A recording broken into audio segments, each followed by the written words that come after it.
Giselle Kovary is a generational workplace and employment expert. She's also the president of NGen People Performance, Inc. And thank you very much for coming into studio.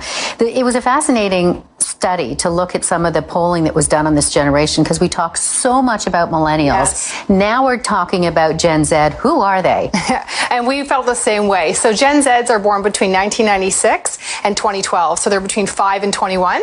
Obviously, I wasn't surveying folks in daycare, but I surveyed from 14 to 21 years old. And interesting to take a look at the generation and what they've been through in terms of the findings. So they're very loyal. Yes. And they want job security. And that was a big surprise for us. I co-authored this report and this white paper with Dr. Robert Pearson, and we were surprised to see that. So this is a generation that's saying, we want to find a place where we can hang our hat for a long time. We asked them, do you think you need to have multiple jobs, job hop in order to be successful in your career? And they said, not at all.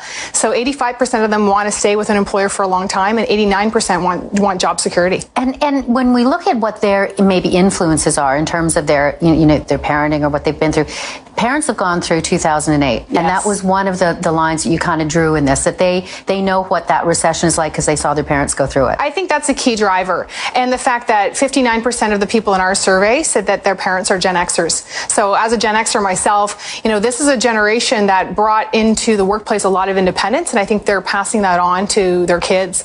And they're saying, you know what, you need to be really resilient, and you have to be balanced and practical and realistic about what your expectations are. And they also, some of them have watched millennials struggle to get work. Yes. And they know the job market's tough. They do. And for millennials, it was a long time before they hit that tough job market. They were much older. And so to your point, the fact that, Gen Zs were young, or they were watching their parents even struggle in that. And this is a generation that's saying, okay, we're going to make sure we don't make those same mistakes. So this I found fascinating. This is going to be the first generation, it was in the report, first generation to face competition from robots in the workplace. That's right. And I mean, there's lots of different reports that will talk about what the impact of artificial intelligence is going to be.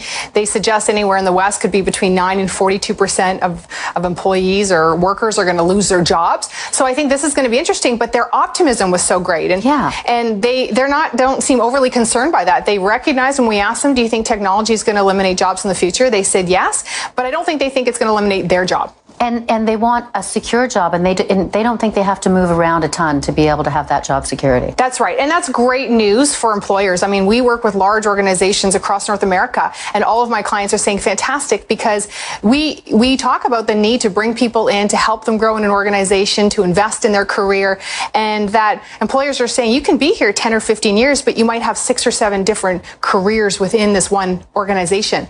And so that's a great news story for employers. Okay, Giselle Kovary, fascinating. Move over, millennial. Gen Z's here. Thanks very much. Thank you so much. We'll take a short break. Todd Vanderhayden is up.